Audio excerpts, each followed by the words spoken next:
आज हम बात करेंगे ACL की सबसे एडवांस सर्जरी कौन सी है और आखिर क्यों हमें एडवांस सर्जरी की तरफ जाना चाहिए। क्या चेंजेस आ रखे हैं सर्जरीज के अंदर, क्या कौन कौन से नए इम्प्लांट्स आ गए हैं जो काफी एडवांस है और कैसे उससे रिजल्ट बहुत बेहतर हो सकता है। तो दोस्तों, अगर आपको खेलते हुए चोट लगी है या गिर गए हैं, आपको ACL टीयर आया है MRI के अंदर, ACL का अगर पार्शियल टीयर है तो उसमें सर्जरी की जरूरत नहीं रहती है। लो ग्रेड पार्शियल टीयर में, ग्रेड 1 पार्शियल टीयर में वो बिना सर्जरी के ठीक कर सकते हैं। अगर नियर कंप्लीट टीयर है, कंप्लीट टीयर है, हाई ग्रेड टीयर है, इस कंडीशन में हमें सर्जरी की जरूरत पड़ती है। दूरबीन से सर्जरी होती है और आजकल बहुत एडवांसमेंट आ गई। तो पहले समझते हैं कि आखिर जो ACL की जो सर्जरी है वो कैसे की जाती है और एडवांसमेंट किस किस एरिया में आए हैं। अगर मैं नी का मॉडल बनाऊं तो ऊपर एरिया आपकी फीमर रहती है, नीचे एरिया टिबिया रहती है और रहती है।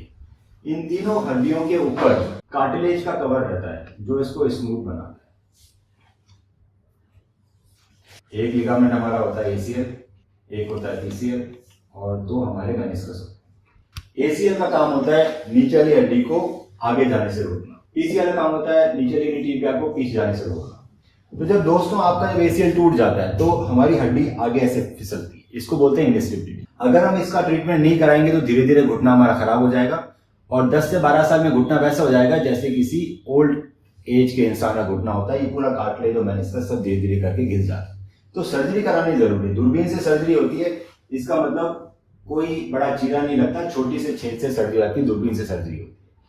आपका जो ACL है वो हम आप ही के हैमस्ट्रिंग टेंडन से बनाते हैं। तो आपके हैमस्ट्रिंग टेंडन से हमने ACL बना दिया। मुझे ACL को ऊपर और नीचे हड्डी में फिक्स करना है। तो दोस्तों, जो कन्वेंशनल तरीका रहता है उसमें क्या होता है कि ऊपर की तरफ फिक्स करने के लिए हम लगाते हैं बटन।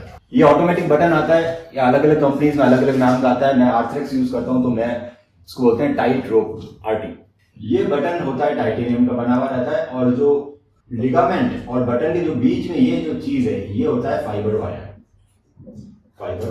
नीचे कन्वेंशनल सर्जरी में स्क्रू लगा दिया जाता है जो कि बायो अब्जॉर्बर स्क्रू होता है, वो खुल जाता है। अब इस सर्जरी के अंदर दोस्तों ये जो नया लिगामेंट डाला है, ये डालते ही तो हड्डी से नहीं चिपकता, इसको हड्डी से चिपकने में 3 से 4 महीने लग जाते हैं। इसको हड्डी से चिपकने में 3 से 4 महीने लग जाते हैं। हड्डी से चिपकने के बाद इसमें ब्लड वेसल्स ग्रो करती है जो इस लिगामेंट को न्यूट्रिशन देती है और ये मजबूत होता है। कहने का ये मतलब है कि 6 महीने तक जो आपका नया लिगामेंट है वो बहुत कमजोर होता है दोस्तों। क्यों? क्योंकि हड्डी से चिपका भी नहीं है, उसको न्यूट्रिशन भी नहीं मिल रहा है। सब धीरे धीरे बॉडी उसको न्यूट्रिशन देती है, हड्डी से चिपकाती है। तो 6 महीने तक ये बहुत कमजोर रहता है। जब ये 6 महीने तक इतना कमजोर रहता है तो इसको बहुत संभाल के रखने की जरूरत है, जैसी कोई कांच की चीज हो।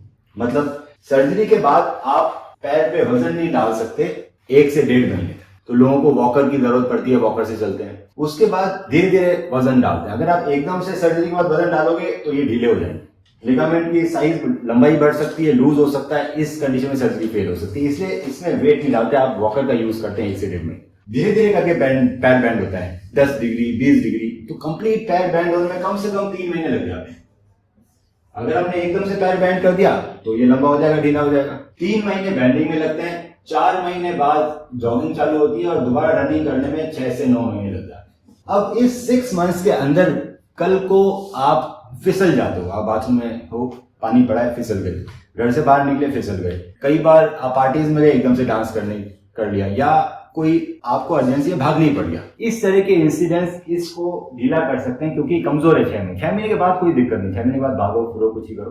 पर 6 महीने के अंदर ऐसे बहुत सारे इंसिडेंसेस होते हैं जो इस लिगामेंट को फेल कर सकते हैं, ढीला कर सकते हैं। और ये फैक्टर्स आपके और मेरे कंट्रोल में नहीं है। आदमी कभी भी गिर सकता है, कभी भी चोट लग सकती है। तो 6 महीने संभल के रहना बहुत मुश्किल है। इसलिए इस सर्जरी के फेलियर रेट इंक्रीज हो जाते हैं।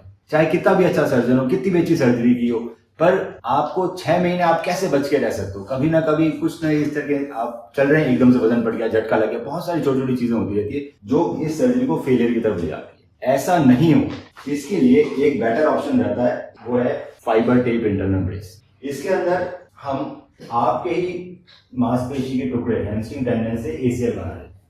जो बटन ऊपर लगा है इस सर्जरी में, सेम बटन मैं ऊपर लगाता हूं। इसमें मैं स्क्रू की जगह हम नीचे भी बटन लगा देते हैं। इस सर्जरी में अब 2 बटन लगते हैं, दोनों ऑटोमेटिक बटन है। अब दोस्तों एडवांसमेंट आया है इन बटन्स में। पहला एडवांसमेंट, जैसा कि आप मैंने बताया था, ये बटन टाइटेनियम का होता है। बटन और इसके बीच में ये जो चीज है ये फाइबर वायर होता है।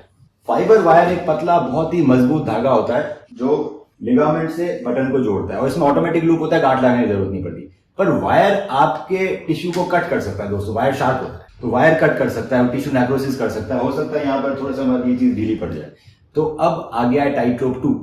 इसके अंदर फाइबर वायर की जगह इधर फाइबर टेप आ गई। तो दोस्तों फाइबर टेप नॉन ट्रॉमेटिक रहती है। नॉन ट्रॉमेटिक मतलब अगर टेप लिगामेंट को पकड़ेगी तो उसको नेक्रोसिस नहीं करेगी, वो ढीली नहीं होगी, उसमें फिक्सेशन ज्यादा अच्छा आएगा। तो दोनों जगह टेप है, यहाँ पे भी फाइबर टेप लगा हुआ है, इधर भी फाइबर टेप लगा हुआ है, जो कि टिश्यू नॉन ट्रॉमेटिक होता है। ये आपके टिश्यू को नेक्रोस नहीं करेंगे, डैमेज नहीं करेंगे, उसमें नेक्रोसिस नहीं करेंगे, तो लूज नहीं होगा। दूसरा, स्क्रू में इतना बड़ा छेद करना पड़ता है स्क्रू डालने के लिए। जब हम बटन लगाते हैं तो बहुत छोटा छेद होता है, फ्लिप कटर यूज होता है, बहुत एडवांस फ्लिप कटर है, तो बाहर में हड्डी में बहुत कम छेद होता है, तो आपको ऑपरेशन के बाद दर्द नहीं होता। सबसे इंपॉर्टेंट बात है वो है फाइबर टेप। तो फाइबर टेप हमारी बटन से बटन तक जाती है। दोस्तों ये जो फाइबर टेप है जो बटन से बटन तक गई है, ये आपके नए लिगामेंट को बचा के रखे। तो जो आपका जो नया ACL है जो आज ही हमने लगाया है वो कमजोर है 6 महीने तक, तो ये फाइबर टेप इसको बचा के रखती है, जैसे कार का सीट बेल्ट होता है। ये इसको ना लंबा होने देगी, ना ढीला होने देगी, ना फटने देगी।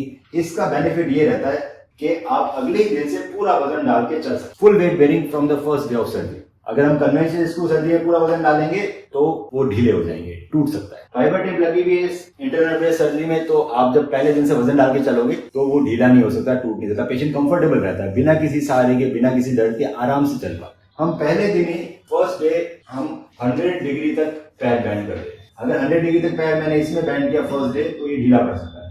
तो पहले दिन 100 डिग्री पैर बेंड हो जाएगा। पहले दिन आप बिना सहारे चलोगे। 1 महीने में हम कंप्लीट बेंडिंग ले आते हैं, 1 महीने में आप जॉगिंग चालू कर देते हो, जो कि 4 महीने में। 3 महीने में इसमें रनिंग शेड्यूल चालू करते हैं, जो कि ये 6 महीने में था। इस बीच में 6 महीने के बीच में अगर कल को आप गिर जाते हो, झटका लग जाता है, फिसल जाते हो, आपको भागने की जरूरत पड़ जाती है, तो भी इस लिगामेंट का कुछ नहीं होगा, ये ढीला नहीं होगा, लंबा नहीं होगा। क्यों?